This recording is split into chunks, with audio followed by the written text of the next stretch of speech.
बिस्मिल्लाहिर्रहमानिर्रहीम, अस्सलाम वालेकुम नाज़रीन, आप देख रहे हैं द लास्ट आवर। मैं हूं यासिर रशीद और मेरे साथ हैं सीनियर सहाफ़ी राना मोहम्मद अजीम साहब। नाज़रीन, आज पार्लिमानी कमेटी बराए कौमी सलामती का इजलास था। आज के इजलास में मुल्क की अंदरूनी सूरत हाल, बैरूनी सूरत हाल, सिक्योरिटी के दरपेश चैलेंजेस पर तबादला ख्याल हुआ। अपोजिशन रहनुमा भी मौजूद थे और इसके अलावा अपोजिशन लीडर मियाँ मोहम्मद शहबाज शरीफ मौजूद थे, चेयरमैन पीपल्स पार्टी बिलावल भुट्टो जरदारी मौजूद थे, वज़ीर आज़म इमरान खान मौजूद नहीं थे। शाह महमूद कुरैशी का कहना था कि मैं पार्टी की नुमाइंदगी करने के लिए मौजूद हूँ। आज जो ब्रीफिंग दी गई उस पर अपोजिशन लीडर कौमी असम्बली मियाँ मोहम्मद शहबाज शरीफ ने इजहार इत्मीनान किया। उनका ये कहना था कि जामे हिकमत अमली थी जो बयान की गई है और हमें बताया गया है कि पॉलिसी क्या है। आज ही के दिन वज़ीर आज़म इमरान खान साहब से साबिक वज़ीर आला सिंध अरबाब गुलाम रहीम साहब ने मुलाकात की और बाकायदा तौर पर पाकिस्तान तहरीक इंसाफ में शमूलियत का फैसला कर लिया। और सिंध में बदलती सूरत हाल, सिंध के अंदर अपोजिशन के तहफ़्फ़ुज़ात, इस बारे में भी बात करेंगे। मुल्की सियासी सूरत हाल पर भी नजर रखेंगे। आज करने के लिए हमें ज्वाइन किया है अरबाब गुलाम रहीम साहब ने। अरबाब साहब, बहुत शुक्रिया आपके वक्त का। अरबाब साहब, आपका जिस जमात के साथ ताल्लुक था वो जमात पाकिस्तान तहरीक इंसाफ की बेहतरीन इत्तेहादी जमातों में से है। जीडीए को पीटीआई से तहफ़्फ़ुज़ात हो सकते हैं लेकिन पीटीआई को जीडीए से कोई तहफ़्फ़ुज़ात नहीं थे। तो आपका फैसला किन नुकात की बुनियाद पर था कि पाकिस्तान तहरीक इंसाफ जीडीए से बेहतर है? देखें जी, मैंने किसी वजह से ये फ़ैसला नहीं किया है। मैंने फ़ैसला इसलिए किया है कि इमरान खान साहब ये कोई 3 साल से या उससे भी पहले मुझे ऑफ़र देते रहे पीटीआई में आने के लिए, मैं नहीं गया। इस वक्त मैं समझता हूँ कि इमरान खान मुल्क की ज़रूरत है और हम जो सियासी लोग हैं वो इमरान खान को सपोर्ट करें, क्योंकि इमरान खान ने जिस तरह से ये अमेरिका को अड्डे ना देने का जो फ़ैसला किया है या इंडिया को जो है वो कश्मीर अगर वो नहीं तस्लीम करते तो फिर वो इंडिया के साथ जो बिज़नेस और बाकी चीज़ें जो बाकी हुक्मरान करते रहे उन्होंने उससे इनकार किया है। अफ़गानिस्तान वाले मसले पे, तुर्की के मसले पे, सऊदी अरब के मसले पे जैसे इमरान खान ने स्टैंड लिया, यूएनओ में जिस तरह की तकरीर की इमरान खान ने खुल के और उधर जो है अल्लाह का पैगाम पहुँचाया। अभी भी आपने देखा होगा कि असम्बली में ला इलाहा इल्लल्लाह पे जाके उसने तकरीर ख़त्म की। तो वो, मैं मज़हबी आदमी हूँ, मैं समझता हूँ कि इमरान खान जैसे लीडर को, पहले तो हम उनको नहीं पहचानते थे as a cricketer, as a leader उनका कभी कोई था नहीं इंटरेक्शन, ना उसको कोई सियासत में थे, ना कोई उनको लीडर तस्लीम करता था। क्योंकि हमारे जो लीडर आए 90 से लेकर तो मैं भी जानता हूँ, बल्कि मैं 83 से प्रैक्टिकल सियासत कर रहा हूँ। मेरी सियासत की इब्तदा चेयरमैन ज़िला काउंसिल से हुई थी, तो प्रैक्टिकल सियासत के फील्ड का मैं आदमी हूँ। तो अल्लाह की मेहरबानी से हमें ना कोई लालच है ना मैंने। अब आप गुलाम रहीम साहब, मुझे पता है आपका बड़ा मजहबी तल्लक है, मदीना शरीफ में आपका जाना और वहाँ पे मैंने आपको देखा, बड़ा एक मज़हब से तल्लक है और ये होना भी चाहिए और असल तल्लक भी यही होता है। आप जब साबिक़ा वज़ीर आला थे तो आप जिस जमात के साथ थे, जिन हुक्मरानों के साथ थे, उन्होंने अमरीका मुआहदे भी किए, अड्डे भी दिए, हमले भी हुए, बहुत कुछ हुआ। तो मुझे आप बताएं, क्या आप उस वक़्त गलत थे या आज आपका जो फैसला है ये दुरुस्त है और वो फैसला गलत था? देखें जी, मैं जब आया था उस जमात के साथ तो हम लोग उस वक्त SDM ने बनाई हुई थी, नेशनल अलायंस बनाया था, हम कोलिशन में आए थे और फिर मुझे किसी सबब की वजह से क्यों ज्वाइन करना पड़ा। ये फ़ैसले हुए थे हमसे पहले, मगर उसका मैं जवाज़ भी देता हूँ। उस वक्त जो अमेरिका था वो चढ़ दौड़ा था अपना अफ़गानिस्तान पे और उस वक्त कोई ऑप्शन नहीं था, कोई अल्टरनेट नहीं था। जो मुझे इल्म है, मैं भी उस वक्त कई लोगों से कांटेक्ट में था, उस वक्त चाइना भी हमारी इस तरह से मदद करने के लिए तैयार नहीं था। अब चाइना ख़ुद एक सुपर पावर बन गया है, रशिया उसके साथ है, तो अब हालात चेंज हैं।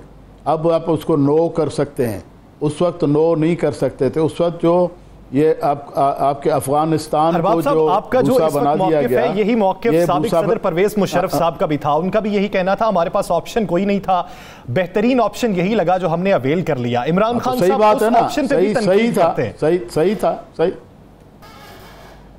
चलें, ये इमरान खान तो क्योंकि ये तो उस वक्त भी स्टैंड लेके बैठे हुए थे और उस वक्त इमरान खान साहब हुकूमत में नहीं थे। अब इमरान खान जिस सूरत हाल में आए हैं, इस वक्त भी नो करना अमेरिका का, ये अमेरिका को दिल गुर्दे की बात है। इमरान खान मज़हब के हवाले से आप देखें रोज़ा रसूल पे जाते हैं तो वो भी पाँव नंगे करके जाते हैं। कई दफ़ा मैं पार्टी में नहीं था, अपना शाह महमूद कुरैशी सब, जब भी इनको प्रॉब्लम आता है तो वहाँ से जाके अल्लाह की मदद लेते हैं और वहाँ इंसान की दुआएं जो है ना डायरेक्ट सुने। हुक्मरान की दुआ तो अल्लाह, अगर आप उसके अवाम के लिए कोई दुआ मांगें तो अल्लाह हुक्मरान की दुआ तो सुनता है, अगर कोई मांगे तो। लोग तो मांगते ही नहीं है ना, अल्लाह को मानते ही नहीं, तस्लीम नहीं करते, अल्लाह की क़ुव्वत को तस्लीम नहीं करते। कम अज़ कम इय्याका नअब्दु व इय्याका नस्तईन से तो शुरू करता है ना। और बड़े बड़े मौलवियों से ज़्यादा बेहतर ईमान और उसका मजबूत है, तकवा है उसके अंदर और ईमान है। मैं तो इस पॉइंट की वजह से शामिल हुआ हूँ। आपने मौलवियों का इशारा मौलाना फजलुर रहमान की तरफ तो नहीं किया? एक मिनट प्लीज। हाँ, आपने मौलवियों से ज्यादा मजबूत ईमान और ज्यादा इल्म रखते हैं, इशारा मौलाना फजलुर रहमान की तरफ तो नहीं? अब ये तो समझ लें जो समझने वाले हों। बहरहाल लोगों के डगमगाते हैं, ईमान डगमगाते हैं। मगर देखें, इमरान खान साहब की मदद करना इस वक्त एक जहाद है। मैं इमरान खान से अभी आखिरी 2 साल बच गए हैं जिसमें ये कोरोना भी चला और ये सारा, उस कोरोना के सूरत हाल में भी बाकी मुल्क देखें तबाह हो गए, पाकिस्तान सर्वाइव कर रहा है। इंडिया के साथ क्या हुआ? अल्लाह की मदद तो है ही है, इसमें कोई शक नहीं। पाकिस्तान के साथ अल्लाह की मदद है। अदरवाइज़ आप देखें यूरोप, अमेरिका, ये वो उनका जो हाल हुआ है, तो उसमें मैनेज करना। और जिस तरह से इमरान खान साहब कह रहे थे कि हमने लॉकडाउन सख्त इसलिए नहीं किया कि गरीब लोग इफ़ेक्ट होते, और गरीबों की जो मदद उस इमरान खान ने घर बैठे की है ना, वो जो कौन सा कार्ड था उसके थ्रू जो मदद की है, तो अल्लाह ने उसकी वजह से बरकत डाली होगी।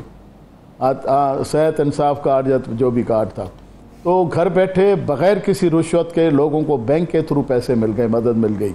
तो इस तरह से काम इमरान खान ने किए हैं, इकोनॉमी को ठीक कर लिया। मैं आप क्या समझते हैं कि आप पीटीआई में शमूलियत से जीडीए और पीटीआई के दरमियान जो ताल्लुक है उस पर कोई असर नहीं पड़ेगा? नहीं पड़ना चाहिए, मैं समझता हूँ। मैंने आज भी खान साहब से बात की, मैंने कहा पीर साहब पगाड़ो अहम फैक्टर है सिंध में, और जीडीए भी है उसमें। जो लोग, असल में क्या हो रहा था कि जीडीए और पीटीआई का कोऑर्डिनेशन नहीं था, इफेक्ट हो रहा था, लोगों के काम नहीं हो रहे थे। इंशाल्लाह मेरी कोशिश होगी कि जीडीए और पीटीआई को दोनों को इकट्ठा लेके चलने के भी, और एमक्यूएम को भी। इवन हमारे जो दीनदार तबका है सिंध में, उसमें आपके देखें ना, ये सुमरो साहबान जो हैं, डॉक्टर साहब के बेटे, जो ये तो बता दें कि पिछले हम ज़िमनी इलेक्शन देख लें, कोई मामला भी देख लें, पीटीआई जो है बुरी तरह सिंध से पिट गई। क्या एक तो आप ये बता दें उसकी वजूहात क्या थी, इनकी पहले हुआ इससे मैंने, और दूसरा क्या आपको सिंध फतह करने का टास्क मिल गया? सिंध फतह तो अब अल्लाह जाने सिंध फतह होगी या मैं फतह होऊंगा। बहरहाल बात यह है कि जो इलेक्शन नहीं जीत पा रहे हैं, ये धांधली नहीं करते, गलत मीन्स इस्तेमाल नहीं करते, पैसे नहीं देते इलेक्शनों में। लोगों को इस 10-12 साल में ख़राब कर दिया गया है।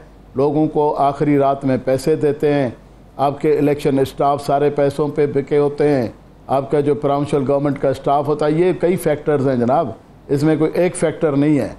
और जनरल इलेक्शन में भी रिजल्ट्स चेंज हो जाते हैं। मुझे ये बताएं, आसिफ जरदारी साहब ने क्यों कहा था कि RODR उसका इलेक्शन है? क्यों कहा था उन्होंने? फिर या वो बात गलत थी, अब गलत है उनके जीतने वाली। तो ये है कि यहाँ इलेक्शन कंट्रोवर्शियल हो गया है।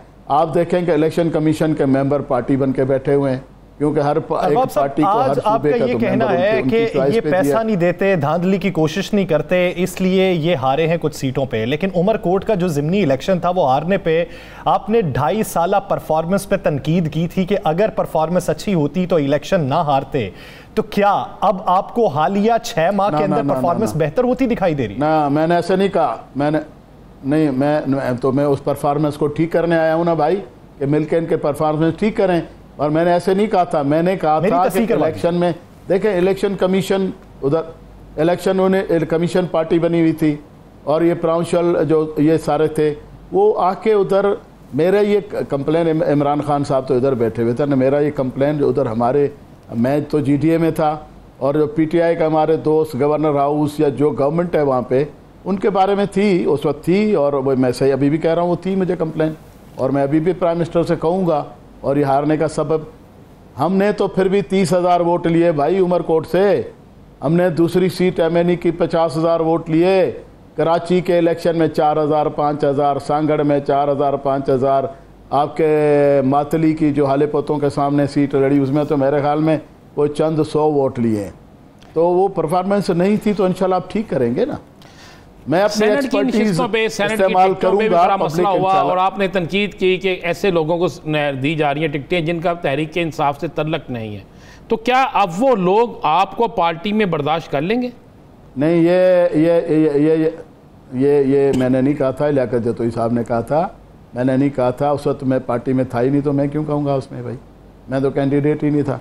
अरबाब साहब, हमारा कतई मकसद नहीं है कि आपका जो नया रिलेशन बनने जा रहा है उसमें कोई दरार आए, लेकिन इस वक्त तक अपोजिशन की कारकर्दगी बतौर पाकिस्तान तहरीक इंसाफ सिंध में क्या देखें मैंने तो ये कहा ही नहीं कि मैं पॉलिटिकल रीजंस की वजह से गया हूँ, हार जीत की वजह से गया हूँ, सीट लेने की वजह से गया हूँ, या मैं उनको जिता सकूँगा। मैंने ये कहा है कि मैं इमरान खान ने जो स्टैंड लिया हुआ है इंटरनेशनली भी नेशनली भी करप्शन के खिलाफ, मुझे बताएंगे इमरान खान को कहा गया कि जरदारी से सुलह करना, उसने कहा मैं नहीं करूँगा, करप्ट लोगों से नहीं करूँगा। वरना तो पॉलिटिकली तो यहाँ इस मुल्क में तो यही होता रहा ना, उसको छोड़ के उसके साथ सुलह, उसको छोड़ के उसके साथ सुलह। वो उसूलों पे स्टैंड लेता है और इंटरनेशनली भी इसकी पॉलिसी ठीक है। UN में जाके अमेरिका को तकरीर सुना आया, यहाँ अभी कल भी इसने हाउस में, इसकी जान को ख़तरा है भाई। इस तरह से बात जब भी अमेरिका से किसी ने की है वो बच नहीं सका, जान को ख़तरा है। बंदा जान पे खेल के पाकिस्तान की बात कर रहा है। और मैंने तो ये देखा है कि इमरान खान सब अभी तो खैर प्राइम मिनिस्टर हैं, जो भी कोई कुछ करेगा उनको प्राइम मिनिस्टरशिप पाकिस्तान के प्राइम मिनिस्टर की वजह से करेंगे। वरना इमरान खान तो आप देखें उधर मरी में और इधर उधर जो है ना एज ए लीडर तो अकेला फिरता रहता था। मैं उस वक्त उनके साथ नहीं था, मैंने सुनी हुई बात है। बल्कि एक दफ़ा हमारे लोग बता रहे हैं नगर पार्कर में, तस्वीर भी आई है, नगर पार्कर में आए हैं तो अकेले चारपाई पे बाहर सोए हुए हैं। ये तो इस किस्म का बंदा है। और चपली पहन के जनाब वो UN में चला जाता है। कौंसिल का इजलास हुआ, बड़ा अहम इजलास है। पाकिस्तान की सिमत का आने वाले वक्त में तयन किया गया, बहुत सी अहम चीज़ें हैं। आप क्या समझते हैं कि जो स्टैंड हमने ले लिया, कोई शक नहीं कि पूरी कौम को यही चाहती है कि स्टैंड लेना चाहिए, लेकिन उसके बाद जो काम शुरू हो गया, आज भी कोयटा में धमाका, इससे पहले हमारी फोर्सेस पे हमले, इस सारी चीज़ों के पीछे कौन कौन हो सकता है? कौन सी कुव्वतें हैं जो पाकिस्तान के अंदर बदअमनी पैदा करना चाहती हैं? ये कुव्वतें तो अमेरिका, इंडिया, इजराइल, बाकी जो पाकिस्तान के मुखालिफ हैं। ये मुझे बताएं, जब हम अमेरिका के साथ डू मोर में कर रहे थे तब ये धमाके तो करा रहे थे, उससे बेहतर है कि नो मोर करके धमाके अगर होते हैं तो फिर ठीक है, क्या कर सकते हैं। और ये हमारे देखें, एक आपका जो चांद गाड़ी का बताते थे ना कि चांद पे जब जाती है तो उसको आखिरी में जो झटका देते हैं कि वो उस सर्कल से निकल जाती है फिर चांद की तरफ। तो ये इस वक्त हम उस विशेष सर्कल में खड़े हैं, अमेरिका और चाइना और रशिया, और उसमें अभी ये इस वक्त झटका तो लगेगा भाई उससे निकलने के लिए, तो ये झटके लगेंगे। और इमरान ने स्टैंड ले लिया कि मैं तो चाइना के साथ खड़ा हूँ, चाइना के इंटरेस्ट के ख़िलाफ़। वो कहते हैं हमारे साथ आ जाओ, चाइना हमारे साथ हमेशा से रहा है। और आपका जो इस वक्त CPEC और बाकी मसाइल हैं, अमेरिका नहीं चाहता चाइना को कि आगे बढ़े, तो वो चाइना की वजह से जो है वो हमें, और हमारा पड़ोसी तो चाइना है ना, अमेरिका तो नहीं है, सात समंदर जिस पार तरह है। इस खित्ते में बदअमनी फैलाने के लिए ट्राइका बना हुआ है, मोसाद, रॉ और NDS का, तो क्या हमें अमन को फरोग देने के लिए ट्राइका बनाना चाहिए पाकिस्तान, चीन और रशिया का? नहीं, आप क्या कह रहे हैं? उनका ट्राइका बना हुआ है तो क्या? ट्राइका तो उन्होंने बनाया, और चाहे हम उनके साथ होते हैं तब भी बदअमनी फैलाने के लिए है। तो क्या अमन को फरोग देने के लिए और खित्ते में पायदार अमन को आगे बढ़ाने के लिए हमें भी ट्राइका नहीं बनाना चाहिए चाइना और रशिया के साथ? वो तो बनाया हुआ ना जनाब, और किस तरह से बनाया हुआ है, और इंशाल्लाह आगे भी बढ़ेगा, बनेगा। जब अमेरिका समझेगा कि हमारे मुफाद नहीं हासिल हो रहा तो खुद भी खुद निकल जाएगा। और वैसे थक तो गया है अफगानिस्तान में, बेचारे अफगानीज ने मर के उनको थका दिया है, वो मार के थक। अरबाब गुलाम नईम साहब, और ये सिंध की सूरत-ए-हाल क्या देख रहे हैं? बिलावल भुट्टो, आसिफ अली जरदारी, क्या दोनों एक ही पेज पे हैं? और आने वाले वक्त में सिंध के या पीपल्स पार्टी के फैसले फरियाल तालपुर, बिलावल या जरदारी कौन करेगा? तीनों इकट्ठे मिल के करेंगे, तीनों एक हैं। किसी को अगर ये गलत फहमी है कि अलग हैं, या जैसे शहबाज शरीफ और मियाँ नवाज शरीफ की गलत फहमी है किसी को अलग है, तो ये गलत फहमी है। ये तीनों इकट्ठे हैं। जब शेयर सबका इकट्ठा है तो सियासत में भी बाकी चीज़ों में भी तो इकट्ठे ही होंगे ना। ये किसने कह दिया कि वो अलग है? इकट्ठे ही। अरबाब साहब, पाकिस्तान तहरीक इंसाफ के सिंध में अपोजिशन लीडर जब पहले नकवी साहब थे तो उनसे भी तहफ़्फ़ुज़ात थे, अब क्या नाम है हलीम आदिल शेख साहब हैं तो उनसे भी तहफ़्फ़ुज़ात हैं, वो पार्टी अरकान को भी हैं, इत्तेहादी जमातों को भी हैं। तो क्या अपोजिशन लीडर सिंध में तब्दील होना चाहिए, किसी और पार्टी से आना चाहिए, या PTI में भी कोई मजबूत उम्मीदवार है?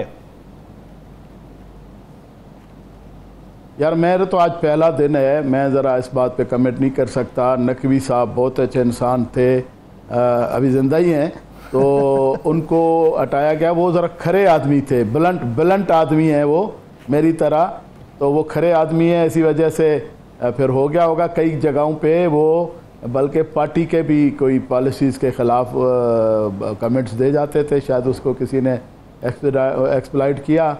तो नकवी साहब का तो ये रीज़न था।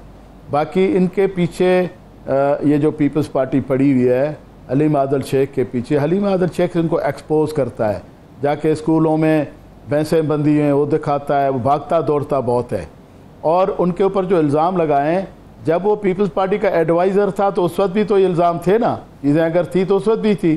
तो उस वक्त उनको क्यों प्यारा लग रहा था, कायम अली शाह का जो एडवाइज़र बना हुआ था तो उस वक्त प्यारा लग रहा था। अब हलीम आदिल ख़राब लग रहा है, क्योंकि अपोजिशन वो ये सोचते हैं कि सिंध में कोई अपोजिशन करे ना, और जिंदा कैसे है, वो तो उनकी तो यही है पॉलिसी। यानी इस वक्त जो अपोजिशन की जा रही है वो बेहतरीन अपोजिशन है। हुकूमत में अगर शामिल थे तो तब तनकीद नहीं थी, अगर अब अपोजिशन में है तो तनकीद है, और पार्टी अमूर पे फिल वक्त आप बात नहीं करना चाहते। बहुत शुक्रिया अरबाब गुलाम रहीम साहब, इस हवाले से अपना वक्त। नाज़रीन दीगर इश्यूज़ पर बात करेंगे एक शॉर्ट ब्रेक के बाद। Stay with us.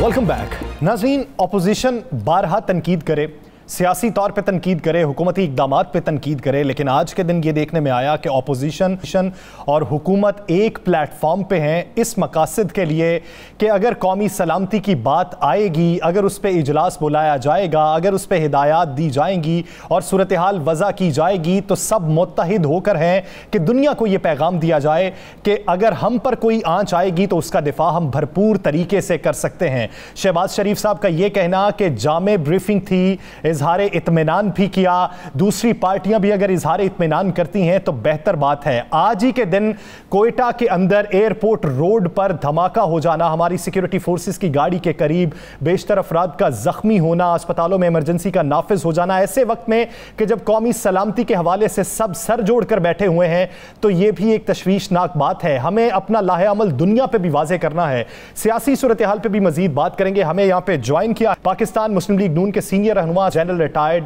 Abdul Qayyum साहब ने। अब्दुल कयूम साहब, बहुत शुक्रिया आपके वक्त का। जनरल साहब, सियासी सूरत हाल पे बाद में जाएंगे, अभी कौमी सलामती के हवाले से पार्लिमानी कमेटी का जो इजलास जारी है, इजलास में जिन उमूर पर गुफ्तगू की गई, आइंदा की हिकमत अमली वज़ा करने की बात है, कौमी पॉलिसी तश्कील देने की बात है, किस हद तक इसे खुश आइंद समझते हैं और इसमें तमाम जमातों का किरदार कैसा होना चाहिए? देखें, बिस्मिल्लाहिर्रहमानिर्रहीम, ये तो बड़ी खुशाइंद बात है ना। कौमी सलामती तो हम सब के दिल के अजीज़ है। कौमी सलामती का मतलब है पाकिस्तान की सलामती, और पाकिस्तान हमारी पहचान है। पार्टियां तो बाद में आती हैं, पहले पाकिस्तान है। तो आई थिंक कि ये बड़ी अच्छी बात है। लेकिन मैं ये समझता हूँ कि काश के इस मीटिंग के अंदर प्राइम मिनिस्टर, जो कि चीफ एग्जीक्यूटिव हैं और जिनके कंधों पे सबसे बड़ी रिस्पॉन्सिबिलिटी है, वो भी आके इसको अटेंड करते, ना सिर्फ कि ये ब्रीफिंग सुनते, बल्कि आगे जो क्वेश्चंस हैं वो इम्पॉर्टेंट हैं कि लोगों के अगर कोई तहफ़्फ़ुज़ात हैं तो क्या हैं, क्लैरिफिकेशन ली गई है तो क्या ली गई है, और आइंदा फिर आप एक अपना ज़हन बनाते हैं कि कौमी सलामती में और आगे हमने क्या करना है। लेकिन आफ्टर हैविंग सेड दैट, मैं ये कहता हूँ कि सब जमातें इकट्ठी हुई, ये एक बड़ी अच्छी बात है, चूँकि ख़तरात तो ज़रूर है ना। और आपने ये भी बात जिक्र की कि धमाका आज फिर वहाँ बलूचिस्तान में हुआ।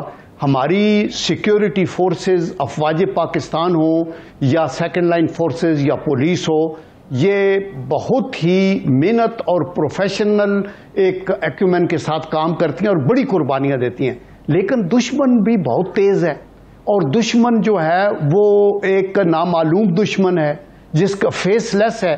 वो अपना टाइम सिलेक्ट करता है और अपनी जगह, तो इनिशिएटिव उसके पास होता है। तो इस तरह अगर अगले दिन हमारी साउथ वजीरिस्तान के अंदर हमारे कीमती जाने ज़ाया हुई, हमारे अफवाज के ट्रेंड सोल्जर्स, और इसी तरह भी बलूचिस्तान में अगर हमला हुआ, इससे पहले बलूचिस्तान में पिछले महीने 2 महीने में बहुत ज़्यादा ऐसी एक्टिविटी हुई है, तुर्बत में हुआ, तो आई थिंक कि हम ये अफोर्ड नहीं कर सकते हम इतनी वैल्यूएबल लाइव्स को लूज करें। तो इसलिए ये ज़रूरी है कि सिक्योरिटी फोर्सेस बैठ के, तो जो हमारे इलेक्टेड रिप्रेजेंटेटिव्स हैं अक्रॉस द बोर्ड, उनको ब्रीफ करें कि चैलेंजेस हैं क्या, थ्रेट कितनी है, और इस थ्रेट को कोप अप करने के लिए इनके पास क्या अरेंजमेंट है, और अगर कहीं कमी है तो वो क्या कमी है, ताकि उसका फिर अजाला किया जाए। डिफेंस कमेटी के लोग भी वहां थे, हमारे अदारे इसको कारबिन हैं, आप मुझसे ज्यादा इस बात में जानते हैं। जनरल साहब, वज़ीर-ए-आज़म पाकिस्तान की कौमी असम्बली में तकरीर, अमेरिका के हवाले से स्टैंड लेना, भारत के हवाले से स्टैंड लेना, किस नज़र से देखते हैं? देखिए, ये बहुत अच्छी बात है।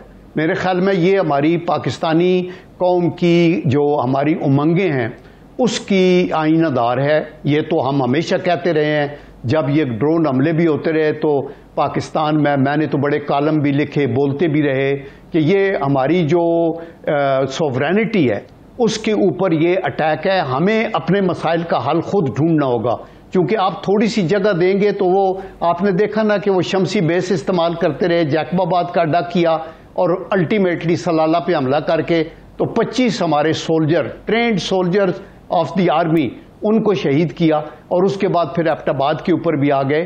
तो इनको तो आपको बिल्कुल किसी तरीके से भी अलाउ नहीं। तो मैं कहता हूं ये काबिल तारीफ है बात, और इसका लेकिन जनरल साहब आपने बड़ी अच्छी बात की है, काबिल तारीफ है, लेकिन अपोजिशन जमातों में से किसी एक जमात ने इस पर कोई बयान नहीं दिया और ये नहीं कहा कि ये वज़ीर आज़म ने बड़ा अच्छा स्टैंड लिया। क्या इस पर भी सियासत होनी चाहिए थी? देखिए सियासत की बात नहीं है। अगर उन्होंने कोई मुस्बत बात नहीं की तो मनफी भी नहीं की, क्योंकि हर कोई ये समझता है और वो ये कहते हैं कि जी ये तो हमें बिल्कुल इजाजत नहीं देनी चाहिए। पहले परवेज मुशर्रफ साहब के टाइम में कुछ होता रहा, पिछली हुकूमतों में वो ड्रोन वगैरह भी जारी रखे, तो वो नहीं होने चाहिए। आई कैन अश्योर यू कि आपने बिल्कुल ठीक शुरू में कहा कि जहां कौमी सलामती का इशू आता है, जहां जिसके अंदर और बड़ी हमारी इकोनॉमिक सर्वाइवल की बात है, हमारे मैक्रो इकोनॉमिक के यानी ये सी पैक का इशू है, हमारे न्यूक्लियर आर्सेनल है, उसका डिफेंस, उसकी डिटरेंस की बात है। तायद करता हूं कि अगर पॉजिटिव कोई बात नहीं की गई तो नेगेटिव भी कोई बात नहीं की गई, लेकिन जब आपका हुक्मरान एक नई कौमी पॉलिसी को तश्कील दे रहा हो, वज़ा कर रहा हो, अवाम का एतमाद भी उसे चाहिए होता है और जो साथ खड़े लोग हैं उसकी थपकी भी चाहिए होती है, ऐसे मौके पे उस तकरीर का कुछ हिस्सा बयान करके तारीफ कर देनी चाहिए थी। लेकिन इशू फिर वही रहे जो रिवायती थे, गुफ्तगू फिर वही रही जो रिवायती थी। सवाल ये पूछे जाते रहे कि किसने पूछा था कि हवाई अड्डे दें, हमें उस शख्स का नाम बताएं या हवाला दें कि कब पूछा गया कि हवाई अड्डे हमें चाहिए। देखें, अपोजिशन का एक रवायती रोल तो होता है और you can get A positive response और मोर कोऑपरेटिव, उसकी चाबी आपकी जेब में होती है। अगर आप हुकूमत में हैं तो गिविंग एंड के ऊपर चीफ एग्जीक्यूटिव या प्राइम मिनिस्टर है जो पूरे मुल्क का प्राइम मिनिस्टर है, और अगर आप टॉकिंग टर्म्स पे ही ना हो, आप हाथ मिलाने को अपनी तौहीन समझे कि मैं इनकी इज्जत अफजाई नहीं करना चाहता, तो आप ये देखिए फिर don't expect too much from the opposition.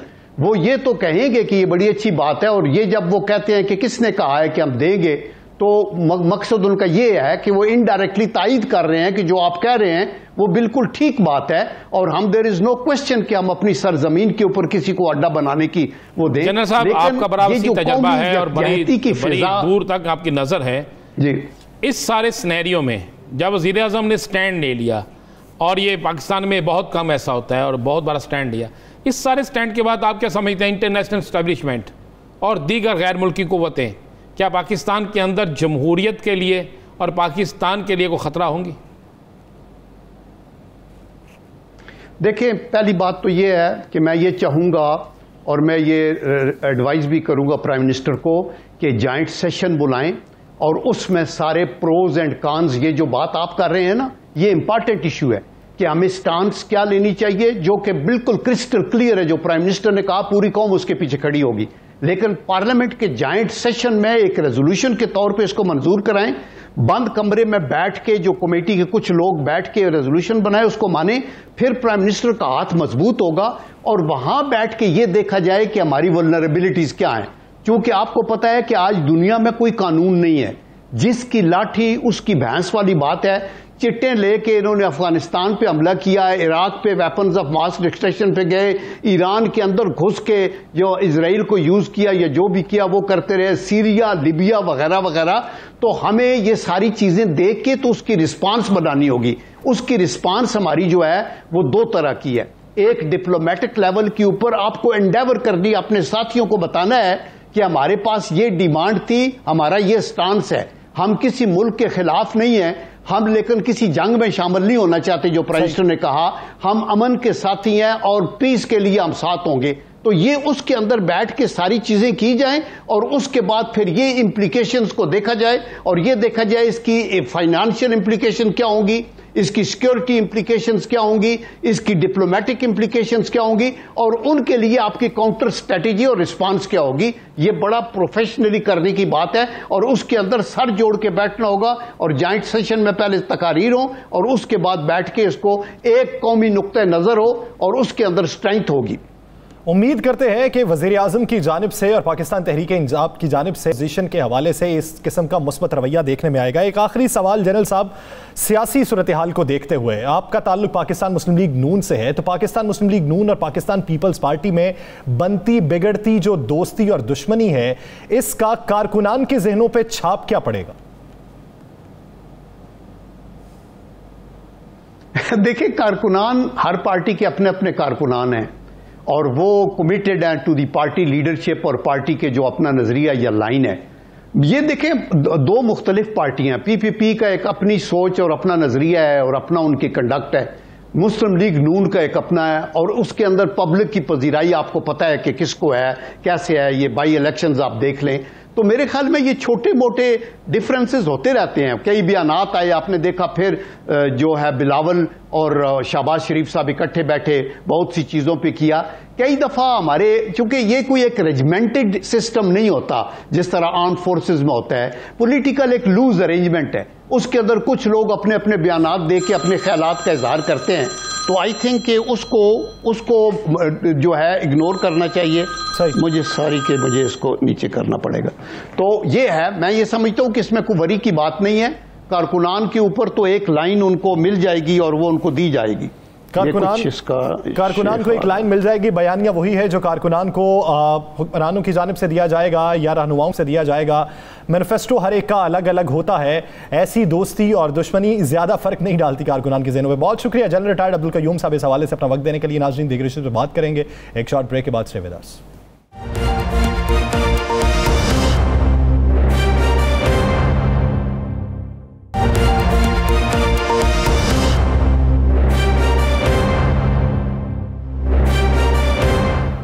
Welcome back. नाज़रीन, आज़ाद कश्मीर का इलेक्शन करीब करीब है। जहां पर बिलावल भुट्टो जरदारी काफ़ी मुतहर्रिक है, वहीं पर अब मरीम नवाज़ भी मुतहर्रिक होती दिखाई देती हैं। जबकि आज वज़ीर दाखिला शेख रशीद ने यह कहा है कि आज़ाद कश्मीर में इमरान खान हुकूमत बनाएगा। तो इस वक्त आज़ाद कश्मीर के ज़मीनी हक़ाइक़ क्या हैं, वहाँ पर मजबूती किसकी दिखाई देती है? सिटिंग गवर्नमेंट तो नून लीग की है, तो ये पलड़ा किस तरफ झुक सकता है? चेंज होने की वजह क्या हो सकती है? राना साहब की तरफ बढ़ेंगे। राना साहब, अभी तक की जो कैंपेन है उसमें पाकिस्तान पीपल्स पार्टी टॉप पे है या फिर कोई और जमात टॉप पे है, तो ये सूरत हाल तब्दील किस तरीके से हो सकती है और किन वजूहात की बुनियाद पर? देखिए यहाँ सर, जो इस वक्त कैंपेन जारी है उसमें तहरीक-ए-इंसाफ की कैंपेन में कुछ हल्कों में बहुत तेज़ है। तनवीर इलियास के हल्के में बहुत अच्छी जा रही है, 2-3 और हल्के हैं उसमें बड़ी जा रही है। अब वहाँ पर असल मसला पीपल्स पार्टी, चूँकि बिलावल सबसे पहले लीडर हैं जो वहाँ पहुँच गए, और उन्होंने कंपेन तेज़ कर दी। पीपल्स पार्टी जहाँ पे नज़र नहीं आ रही थी वहाँ पे नज़र आना शुरू हो गई। मरियम साहिबा जो हैं वो भी जाने लगी हैं कश्मीर में, उन्होंने पर शेड्यूल दे दिया है और शेड्यूल के बाद वो कश्मीर जाने लगी हैं और कश्मीर में जलसे करेंगे। तो हमें मान लेना चाहिए जहाँ मरियम नवाज़ जलसा करे तो वहाँ पर क्राउड होता है, और मुस्लिम लीग नून की वहाँ पर हुकूमत रही है, मुस्लिम लीग नून के वहाँ पर वोटर रहे हैं, मुस्लिम लीग नून के MNA MP रहे हैं, तो अब वो भी उस चीज़ को लेंगे, लाजमी बात है, चार्ज हो जाएंगे, वहाँ पे चार्ज हो जाएंगे। अब तहरीक इंसाफ की तरफ से कोई बड़ा लीडर जिसे आप कह सकते हैं कि अवामी जैसे हमायत बहुत ज़्यादा हो, वो अभी तक वहाँ पे नहीं गया। सिर्फ वहाँ के मुकामी जो लोग हैं, जो वहाँ के मुकामी क़यादत है, ज़्यादा जलसे जुलूस वो कर रही है। या सर अब वहाँ पे तहरीक इंसाफ को क्या मसला आ रहा है? तहरीक इंसाफ के जिन जिन हलकों में बागी खड़े हैं वहाँ तो तहरीक इंसाफ जो है वो जीतती हुई नज़र नहीं आती। सही, वहाँ पे कई हल्के हैं वो टूट गए ना। जिस तरह मैं अक्सर कहते हैं, हमने उस दिन बताया था कि पहले हल्का नंबर 1 से लेकर 4 तक चले जाएं तो एक हल्का है जिसमें एक बागी खड़ा है। इसी तरह हल्का नंबर 6 वहाँ से नून लीग का उम्मीदवार तहरीक इंसाफ में आया अली सोनी, और तहरीक इंसाफ का उम्मीदवार जो है वो इंडिपेंडेंट खड़ा हो गया जिसने 12,000 वोट पिछली दफ़ा लिया था, और सुना उसकी पोजीशन बड़ी अच्छी है। वहाँ पे नून लीग के उम्मीदवार की बड़ी पोजीशन अच्छी है। और तो और अब हो क्या रहा वहाँ पे, अब एक बड़ी खौफनाक चीज़ हो रही है। ये मैं आप स्क्रीन पे देख सकते हैं कि आपको स्क्रीन पे ये नज़र आएगा कि एक उम्मीदवार जो है उसके ये वारंट गिरफ्तारी हैं। ये हैं अली शान उर्फ सोनी, इसके ये वारंट गिरफ्तारी हैं, ये हमारी उस पर चल रहे हैं, स्क्रीन पे चल रहे हैं कि तस्वीरें। अब मुझे बताएं कि अगर एक शख्स जिसके वारंट गिरफ्तारी उम्मीदवार के निकल आए तो उस उम्मीदवार के हवाले से क्या होगा? फिर गो वो ज़मानत करवा लेते हैं, क्या होता क्या नहीं होता। एक अच्छे उम्मीदवार थे ये भी, लेकिन इनके मुकाबले में PTI का उम्मीदवार खड़ा हो गया। इसी तरह मुजफ्फराबाद से जो PTI के सबसे पुराने उम्मीदवार थे, सबसे अच्छे उम्मीदवार थे, उनको जब टिकट नहीं मिला, नून लीग के उम्मीदवार को वहाँ पे नून लीग से आने वाले को टिकट मिल गया तो वो नून लीग में चले गए, वो खड़े हो गए। जीतेगी तहरीक इंसाफ, काफ़ी नशिस्तें। लेकिन आप ये कहें कि जिस तरह मुस्लिम लीग नून ने सफाया कर दिया था ना, और वो बड़ी क्लियर हुकूमत बना ली थी, ये नहीं होगा यासर, ये मैं आपको बिल्कुल हकीकत था। मुस्लिम लीग नून की एक तो वहाँ पे मैं आपको एक और ख़बर दे दूँ ना, वहाँ पर आज़ाद कश्मीर के अंदर इलेक्शन में एक रिपोर्ट तैयार हो रही है। उस रिपोर्ट में ये चीज़ें आई हैं कि 3 उम्मीदवार ऐसे हैं जिनमें से एक उम्मीदवार के पास वो असला है जो इंडिया से आया, अब उस पर क्या होगा।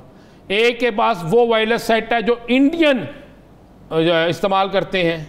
इसी तरह एक उम्मीदवार के मुतालिक आया कि ये करप्शन में बेइंतहा आगे जा चुका है।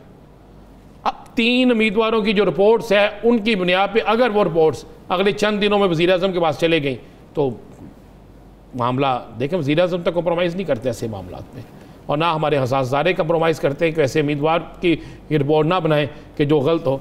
तो ये वहाँ चल रहा है। वहाँ पे मैं आपको ये पहला इलेक्शन होगा जिसकी वजह से जहाँ पे फड्डा भी होगा यहाँ से।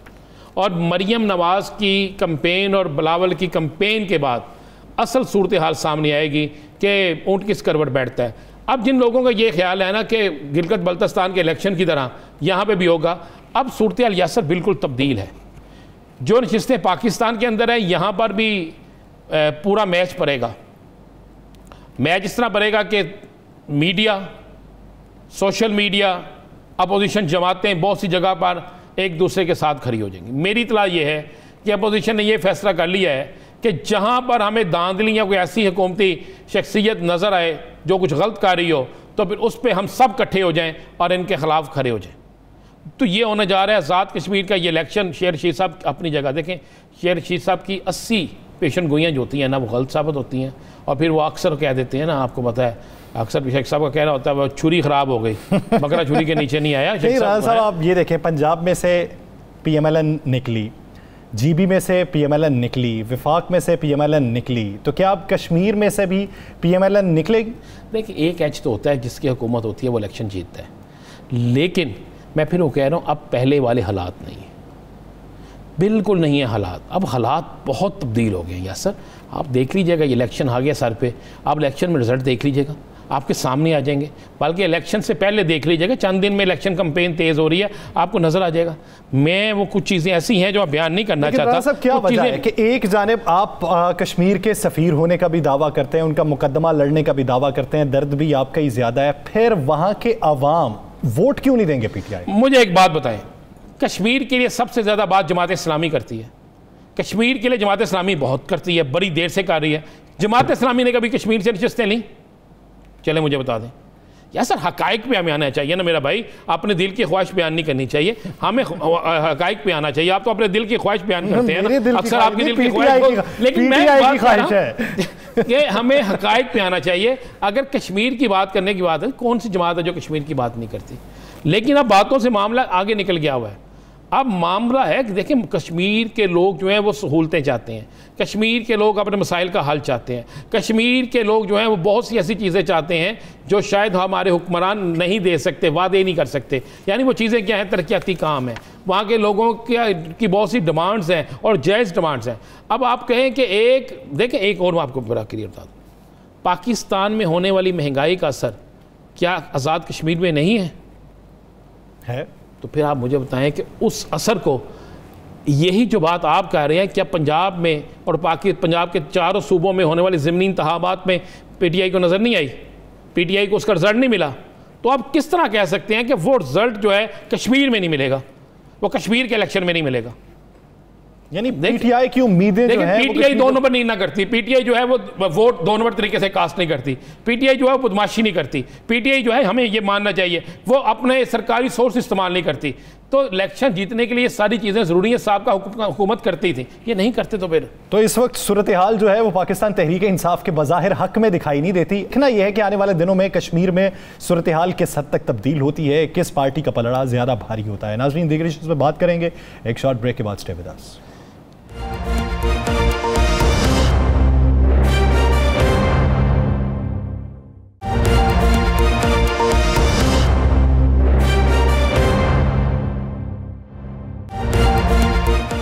Welcome back. नाज़रीन, ऐसे वक्त में कि जब कौमी असम्बली के फ्लोर पर सहाफ़ियों के तहफ़्फ़ुज़ के हवाले से बात होती रही, ऐसे ही वक्त में पंजाब असम्बली में एक बिल पेश किया गया जो मेंबर इस्तेहकाक के नाम से पेश किया गया। मेंबरों के तहफ़्फ़ुज़ के लिए, मेंबर्स को क्या तहफ़्फ़ुज़ चाहिए? वो सहाफ़ी से तहफ़्फ़ुज़ चाहिए। सहाफ़ी से किस किस्म का तहफ़्फ़ुज़ चाहिए, इस पर बात करेंगे। राना साहब की तरफ बढ़ते हैं। राना साहब, सहाफ़ियों से क्या खदशात थे जिस बारे में ऐसा बिल लाया गया कि सहाफ़ियों पर ही कदगन लगा दी गई? या सर बड़ी मेरे लिए परेशान कुन भी है और हैरान कुन भी है कि एक तरफ कौमी असम्बली में तकरीर की फवाद चौधरी साहब ने, और उन्होंने बड़ा दबंग कहा कि हम सहाफ़ियों को बेइंतहा सहूलतें दे रहे हैं। अच्छा, कर भी रहे थे काम। दूसरी तरफ सिंध के अंदर एक बिल पेश किया गया सहाफ़ियों के हक़ में, पीपल्स पार्टी की तरफ से, हमने उसे भी अप्रिशिएट किया। लेकिन यहाँ पर क्या हुआ कि पंजाब असम्बली में पाकिस्तान पीपल्स पार्टी के एक MPA अचानक से एक बिल, तहफ़्फ़ुज़ इस्तेहकाक के बिल जो है मेंबर्स का, वो पेश कर देते हैं।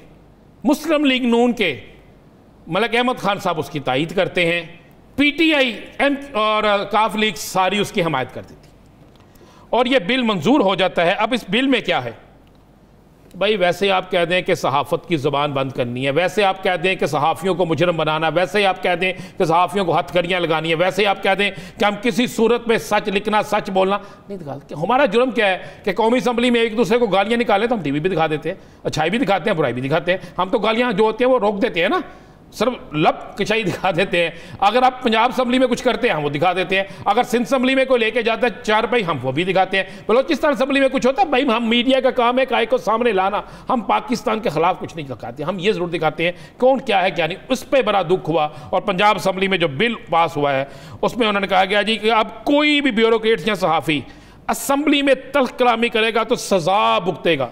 अभी तल्ख कलामी उन्होंने किसको बना लिया कि यासर साहब आपने किसी से सख्त सवाल किया, यानी मैं अगर पूछूं कि ये तरक्याती काम मुकम्मल हो गया तो ज़िल्ले इलाही इसके मुकम्मल होने में आपका किरदार क्या था?